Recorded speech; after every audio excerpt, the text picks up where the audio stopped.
ኧረ ቀልድ መደፈሬ ለበጎ ነው ብዬ ልመን። ሰላም ሰላም፣ እንዴት ናችሁ? እግዚአብሔር ይመስገን እኔ ደህና ነኝ። በያላችሁበት የእግዚአብሔር ሰላም ይብዛላችሁ እያልኩኝ ዛሬ የአንድን ሰው ህይወት በማጋራት ስራዬን እጀምራለሁ ማለት ነው። ማርታ እባላለሁ። የ27 ዓመት ወጣት ነኝ። ደግ መልካምና ውብ የሆነች እናት ናት ያሳደገችኝ። አባቴ ልጅ እያለሁ ነው ከእናቴ ጋር ተለያይቶ ሌላ ሰው ያገባ።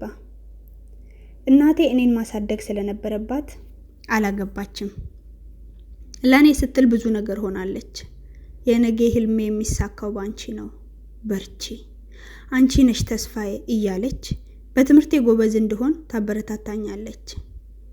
እኔም ከቀን ከሌሊት ሐሳቤ አንድና አንድ ጎበዝ ሆኜ እናቴን ማገዝ ነው። አምላክ ይመስገን እንዳሰብኩ አልቀረም። የደረጃ ተማሪ ሆንኩኝ። ስዕል ስላለው አንድ የእናቴ ጓደኛ የሽመና ስራ ይሰራል እና አንዳንዴ የልብሶችን ዲዛይን አሳየው ነበር። በርቺ፣ ነገ የራስሽን ነገር ከፍተሽ እናትሽን ትጦሪያለሽ እያለ ያበረታታኝ ነበር። እናቴም ልጄ ደረሰች ብላ አይኔን ታያለች። 16 ዓመት ሲሆነኝ የ10ኛ ክፍል ተማሪ ነበርኩኝ። ማትሪክ ጥሩ ውጤት ለማምጣት በጣም ነበር ማጠና። ቅዳሜ ቀን ነው። እናቴ ስራ ሄዳለች። እኔ እንደተለመደው ከላይብረሪ ተመልሼ እቤት እያጠናው ነበር። በሬ ተንኳኳ። ሄጄ ከፈትኩኝ። ወንድሙ ነው። የአባቴ ታናሽ ወንድም ነው። አልፎ አልፎ ሊጠይቀን ይመጣል። እናቴ በወንዴ ብዙም ደስተኛ አይደለችም። እኔ ግን እሱ ብቻ ስለሆነ የሚጠይቀን ደስ ይለኝ ነበር። ሰላም አልኩት። ወደ ውስጥ ገባ። አትክልት ይዞ ነበር የመጣና እየበላን ማውራት ጀመርን። ስለ ትምህርት፣ ስለ ህይወት፣ ስለ ኑሮ ጠየቀኝ። ደስ እያለኝ የወደፊት ህልሜን ነገርኩት። ትልቅ ዲዛይነር ሆኜ እናቴን ብቻ ሳይሆን ያለ አባት ልጆችን ለሚያሳድጉ ወላጆች ድጋፍ እንደሚሰጥ ነገርኩት። እሱም ጎበዝ በርቺ አለኝ እና ትንሽ ቆይቶ እናትሽ ትቆያለች አለኝ። አዎ አልኩት። እሺ የሚጠጣ ውሃ አምጪልኝ አለኝ። እሺ ብዬ ወደ ውስጥ ገባሁኝ። እቃ ቤታችንና መኝታ ቤታችን አንድ ላይ ነው። ቤታችን 2 ክፍል ብቻ ስላለው መኝታ ቤቱን በመጋረጃ ቆርጠን ነው የምንጠቀመው። ተከትሎ ይመጣ። ውይ አመጣልክ ነበር እኮ አልኩት። አይ ችግር የለውም አለኝና ተቀበለኝ። ውሃውን አንዴ ተጎነጨና አስቀመጠው። ወደ ሳሎን ልራመድ ስል እጄን ያዘኝ። ዛሬ አንድ የምነግርሽ ሚስጥር አለኝ። ነይ ቁጭ በይ አለኝና አልጋ ላይ ያስቀመጠኝ። ሰውነቴን የሆነ ነገር ሲወረኝ ተሰማኝ። ፍርሃት አለኝ። ልቤ ምቱን ጨምሯል። ግን ምን እንደሆነ አልገባኝም ነበር። እሺ ምንድነው አልኩት። አቀፈኝ። አልገባኝም። ትንሽ ቆይቶ ከንፈረኝ ሳመኝ። ገፋሁት። ዛሬ በምንም አታመልጭኝም፣ ለብዙ ጊዜ ሳስብበት ነበር አለኝ። ሰማይ ምድሩ ነው የዞረብኝ። ተላፋን፣ ተጋፋን፣ ለመንኩት፣ ጨውኩኝ። ምንም ማድረግ አልቻልኩም። እሱ የ38 ዓመት ጎልማሳ ነበር። አንዴ በጥፊ ስለኝ ሰማይ ምድሩ ዞረብኝ። እሱም ማድረግ የሚፈልገውን ካደረገ በኋላ አጋድሞኝ ጥሎኝ ሄደ። ራሴን ጠላው፣ ጮኩ፣ አለቀስኩ። የሚሰማኝ የለም። ከሰዓታት በኋላ ስነቃ ሆስፒታል ተኝቼ እናቴ ደምን ባያነባች አየሁኝ። የሆነውን ለመረዳት ሞከርኩኝ። ማሰብ ሲጀምር የበለጠ ከፋኝ፣ ቀፈፈኝ። ራሴን ጠላው። መሞት ነው የምፈልገው ብዬ ጮኩኝ። እግሬን ሳንቀሳቀስ እንደ እሳት ሲያቃጥለኝ ተሰማኝ። ነርሶቹ መጥተው መርፌ ሰጡኝ። የእናቴን አይን ማየት እየከበደኝ ተኛው። ድጋሜ ስነቃ እዛው አልጋ ላይ ነኝ። የከም ብሎኛል። እናቴና የእናቴ ጓደኛ አጠገቤ ናቸው። እናቴ አይኔን እያየች ማን ነው ጉድ የሰራኝ? ማነው አይኔን የወጋኝ እያለች በቀጭን ድምፅና በእንባ ታዋራኛለች። እኔ የለውም ድንዝዝ ብያለሁ። ምንም መመለስ አልቻልኩም። ከአይኖቼ እንባ ይፈሳሉ፣ ነገር ግን ቃል አይወጡም። ጩሂ ጩሂ ይለኛል፣ ግን መጮህ አልቻልኩም። ነገር ሁሉ ሲጨልምብኝ፣ ህልሜ ገደል ስገባ፣ የእናቴ ስቃይ ሲበረታ ታየኝ። የባሰ አስጠላኝ። ፈጣሪ ሆይ ካለክ ግደለኝ አሁኑኑ ብዬ በውስጤ መጸለይ ጀመርኩኝ። ግን አልሞትኩም። ከወራት በኋላ ትንሽ አገገምኩኝ። የአባቴ ወንድም የተባለም ታሰረ። 10 ዓመት ተፈረደበት። እኔና ህይወቴ ተለያየን። ትምህርቴም አበቃ። ቤት ውስጥ ሆኜ ማልቀስ ብቻ ነው ስራዬ። እናቴ ሁሌም አብራኝ ናት።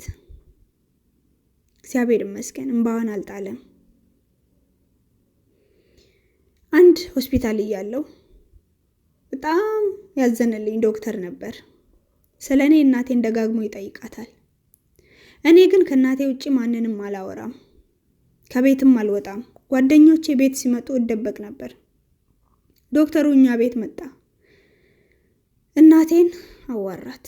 ጎበዝ ተማሪ ናት፣ ቀጣይ ዓመት ትምህርት ቤት ቀይራ ትማር አላት። እኔ ግን አልስማማም አልኳት። እሱ ተስፋ አልቆረጠም። ጨቀጨቁኝ። በስተመጨረሻ ቀጣይ ዓመት ሌላ ትምህርት ቤት አስገቡኝ። ምንም መማር አልቻልኩም። ከአንድ ወር በኋላ ትምህርቴን ድጋሚ አቆምኩኝ። ዶክተሩ ሌላ እድል ሰጠኝ። ዲዛይን ታደርጊል ነይ እሱን ተማሪ አለኝ። በጭራሽ አልፈልግም አልኩትኝ። ትንሽ ከቆየም በኋላ እናቴ ይዛኝ ጸበል ሄደች። 1 ወር ቁጭ አለን። ትንሽ ተረጋጋሁ። ልንገባ 1 ቀን ሲቀረን ከአውደ ምሕረት ላይ የሚያስተምሩ መምህር እንዲህ አሉ። ክፉም ሆነ በጎ፣ መልካምም ሆነ መጥፎ የሆነ ነገር ሲደርስባችሁ ለበጎ ነው አሉ። ከበደኝ ድምፁን መስማት። ድጋሜ ነገር ሁሉ ለበጎ ነው አሉኝ። እርር ድብን እያልኩኝ ኧረ ቀልድ፣ መደፈር ለበጎ ነው ብዬ ልመን አልኩኝ በውስጤ። ከገባም በኋላም ይሄ ድምፅ ውስጤ ይመላለሳል። እኔ መኖር አቆሜያለሁ። 2 ጊዜ ራሴን ላጠፋ ስል ነው ያተረፉኝ። የምተነፍሰውም በእናቴ ምክንያት ነው። አንድ ቀን ማታ ልተኛ ስል እውነት ለበጎ ከሆነ አሳየኝ አልኩኝ። በንጋታው ዶክተሩ ለእናቴ ደውሎ ይዘሻት እንድትመጪ አላት። እሺ ብለን ሄድን። ቦታ ላይ ስደርስ ማመን አልቻልኩም። ከ5 ዓመት በኋላ ለመጀመሪያ ጊዜ ፈገግ አልኩኝ። እናቴ የኔን ፈገግታ ስታይ ማልቀስ ጀመረች። ዶክተር ሚካኤል ፈገግ አለ። ነይ ግቢ እንጂ ምን ትቆሚያለሽ አለኝ። እሺ አልኩኝ። በጣም የምታምር ትንሽዬ በስሜ የተከፈተች ቡቲክ ነበር። በጣም ደስ አለኝ። እንዴት አልኩት። አታስቢ፣ ወደፊት ሰርተሽ ትከፍያለሽ አለኝ። የሆነውን ማመን እየከበደኝ ከእናቴ ጋር ወደ ውስጥ ገባን። አየሁኝ። በጣም ደስ አለኝ። እሱም ይኸውልሽ የሆነ ነገር ሲደርስብን ማፈግፈግ፣ መሸሽ፣ መሮጥ መፍትሄ አይሆንም። ወደ ጎን ይዘን ወደፊት መራመድ ነው ያለብኝ ብሎ ብዙ ምክሮችን ለገሰኝ። እኔም አይኖቼን ከፍ አደረኩኝና እግዚአብሔር ሆይ ነገር ሁሉ ለበጎ ነው ብዬ እንዳምን እርዳኝ አልኩኝ። ነገር ሁሉ ለበጎ ሆነ። ከእናቴ ጋር ህይወታችንን መብራት ጀመርን። እንዳሰብኩ ተምሬ ትልቅ ነገር ማድረግ ባልችልም ዛሬ ላይ የዲዛይነር ትምህርቴን ተምሬ የራሴን ስራ እየሰራው ለ3 ሰዎች የስራ እድል ከፍቻለሁ። ከ5 ዓመት ስቃይ በኋላ በትንሹም መተንፈስ ችያለሁ። ዶክተር ሚካኤል መቼም ውለታውን አልረሳም። ከአባት በላይ አባት ሆኖኛል። እግዚአብሔር ውለታውን ይመልሰው። እኔ አልከፍለውምና ነገር ሁሉ ለበጎ ነው። መቀየር ባንችልም ነገር ሁሉ ለበጎ ነው ብለን ማመን ይኖርብናል ብለን እዚህ ጋር እናቆማለን። የዛሬ ታሪካችን ይሄንን ይመስላል። በሚቀጥለው በሌላ እውነተኛ የህይወት ታሪክ እንመለሳለን። ማበረታቻ ከናንተ እጠብቃለሁ። የሚስተካከል በኮሜንት ድጋፋችሁን በላይክ እንደውም ሰብስክራይብ በመሆን እንድታግዙኝ እጠይቃለሁ። ሰላም ቆዩ። እግዚአብሔር ከሁላችን ጋር ይሁን።